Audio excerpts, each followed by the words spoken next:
raw problema kay Pangulong Bongbong Marcos ang pagtatanggal ng 75 billion pesos na subsidy sa PhilHealth sa BICAM version ng 2025 national budget. Ayon po sa Pangulo, may 500 billion pesos na reserve funds ang PhilHealth. At kung bibigyan pa raw ng subsidiya, ay matutulog lang ang pondong pwedeng magamit para sa iba pang pangangailangan. Hindi raw naman pondo ang problema ng PhilHealth, kundi ang sistema ng kanilang pagproseso ng claims. Ayon naman sa Department of Health, kahit walang subsidy ang PhilHealth, ay mayroon pa rin itong 150 billion pesos na surplus mula sa budget noong nakaraang taon.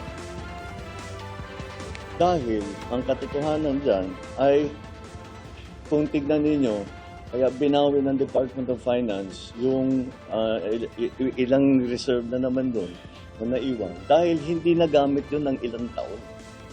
In other words, the PhilHealth has sufficient budget to do all of the things that they want to do. Mga kapuso, maging una sa saksi. Mag-subscribe sa GMA Integrated News sa YouTube para sa iba't ibang balita.